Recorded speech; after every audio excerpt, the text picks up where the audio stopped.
هو ليه الرزق بيتأخر؟ هو ليه في ناس كتير قوي بتجري وبتشتغل ليل ونهار وبرضه حاسة بضيق في الرزق، وناس تانية ربنا بيفتح عليها من حيث لا تحتسب؟ خلينا أقول لكم ونتفق مع بعض إن الرزق مش فلوس وبس، الرزق صحة وراحة بال وأولاد صالحين وحب الناس وبركة في وقتك وفي حياتك.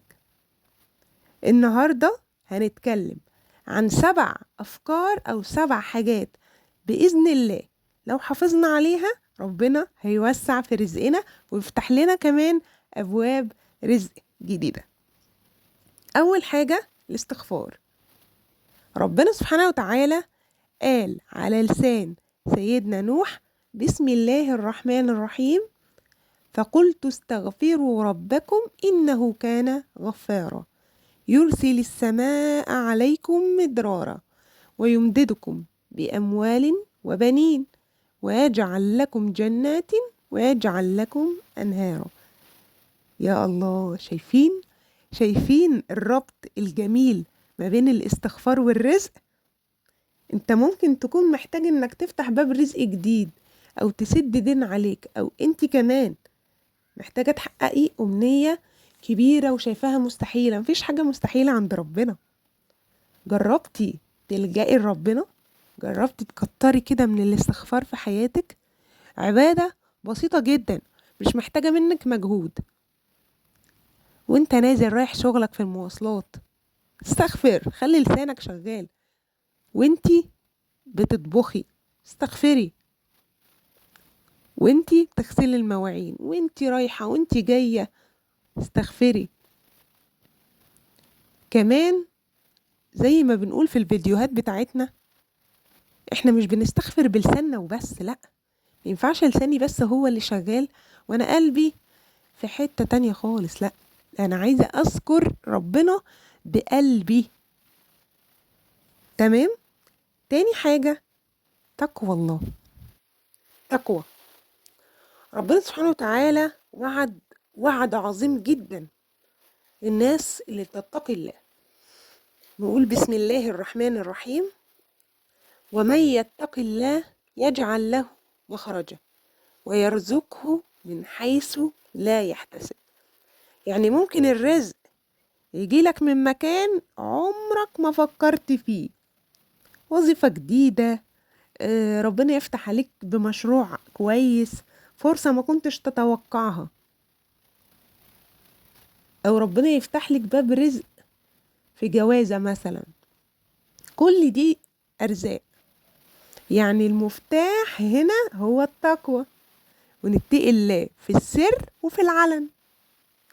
تالت حاجة الصلاة، وإن احنا نحافظ عليها.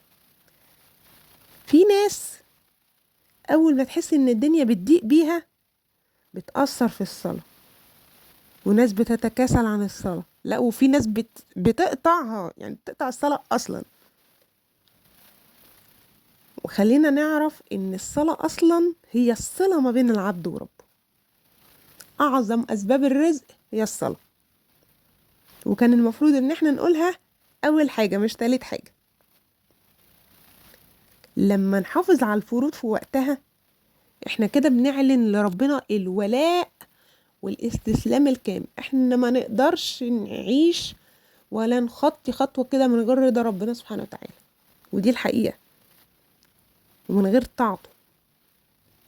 ربنا سبحانه وتعالى بيقول: إن الله لا يضيع أجر من أحسن عملا. يعني لازم تشتغل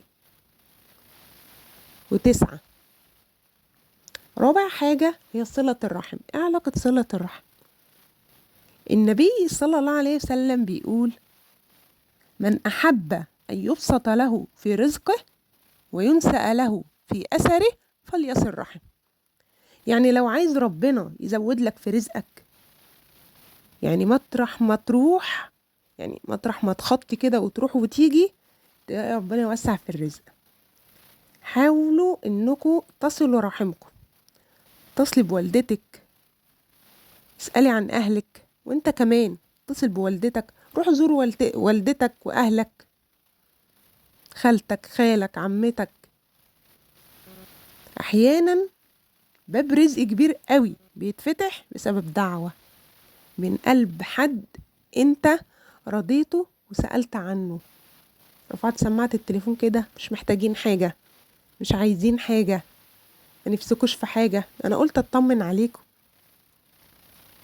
اب وام يدعولك من قلبهم.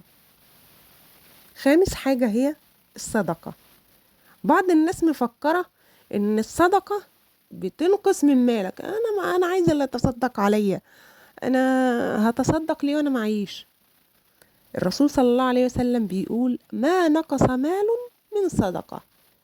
وكمان كان بيقول صلى الله عليه وسلم اتقوا النار ولو بشق تمرة. شق تمرة يعني نص تمرة، يعني اللي في ايده نص تمرة ويقدر يتصدق بيها يتصدق بيها. يعني حاجة بسيطة جدا، مش لازم يبقى معايا فلوس كتير قوي عشان اتصدق واعمل يعني واوزع من هنا وهنا وهنا. في حاجات كده تبقى شايفها بسيطة بس عند ربنا كبيرة وعظيمة جدا. نتصدق ممكن وانتي نازلة ازازة مية للناس اللي بتشتغل عمال في الشوارع، ربنا يزيدهم يا رب ويخلف عليهم بالحلال. سندوتش كده بس ما يبقاش بواقي الاكل، تبقيش عاملة الاكل ومحدش راضي ياكله وتديه للناس، لا لازم يبقى اكل نظيف، اكل كويس. طيب لو بواقي اكل احطها للقطط والكلاب اللي في الشارع، هم برضو خلق ربنا محتاجين ان هم ياكلوا ويشربوا. حاجة بسيطة جدا. لبس ولادك مش محتاجينه بس يكون كويس، مش اي حاجة بواقي وخلاص وارميها للناس وبطلع واعمل، لا، اغسل اللبس كده كويس وعطره واحطه في شنطة او في كيسة كده تبقى شكلها كويس جدا. ممكن الحاجة دي ربنا يعوضك منها اضعاف مضاعفة. سادس حاجة هي الدعاء. ادعوا ربنا، بس الدعاء هنا لازم قبل ما ادعي اكون متأكدة وعندي يقين 1,000,000% ان ربنا هيستجيب لي. قول ورايا: اللهم اكفني بحلالك عن حرامك واغنني بفضلك عمن سواك. اللهم ارزقني رزقا حلالا طيبا مباركا فيه. خلي الدعاء اسلوب حياة. دايما خلي الذكر والاستغفار والدعاء ده اسلوب حياتك. ما ندعي ربنا بالرزق، اما ندعي ربنا باي حاجة احنا بنحبها لازم يكون عندنا يقين من جوانا ان ربنا هيوعدني، ربنا هيديني كل اللي انا عايزه. احد الصحابة رضوان الله عليهم كان بيقول ان هو ما كانش بيحمل هم الاجابة، كان بيشيل هم الدعاء. كانش حاطط في دماغه انا ربنا هيستجيب لي ولا لا، لا، عنده يقين ان ربنا هيستجيب له بس شايل هم الدعاء. سابع حاجة واخر سر من الاسرار هو الاجتهاد والسعي. ما تدعي ربنا بالرزق لازم تتحرك وتجتهد وتسعى. الاسلام علمنا كده، علمنا ان احنا ناخد بالاسباب. اشتغل وتعلم وطور من نفسك ودور كده وابحث عن فرص جديدة وتوكل على ربنا. سيدنا عمر رضي الله عنه كان بيقول ايه: لا يقعد احدكم عن طلب الرزق ويقول اللهم ارزقني. يعني لازم اسعى وادعي واصلي واستغفر واعمل كل الحاجات دي كلها واتقي الله. ربنا لما بيأخر علينا حاجة ده لان في خير اكبر منه هو شايلهولك. ربنا بيكون في باب اتقفل ما تحزنش. لو دعوة لسه ما استجابتكش، يعني ربنا لسه ما استجابش الدعوة بتاعتك، اصبر وادع تاني، ربنا عايز يسمعك. افتكروا دايما ان ربنا بيدبر لنا.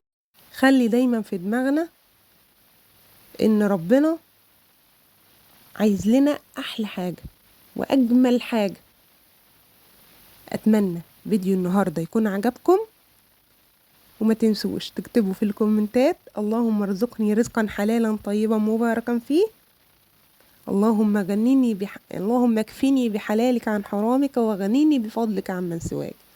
ما تنسوش الصلاة والسلام على نبينا صلى الله عليه وسلم.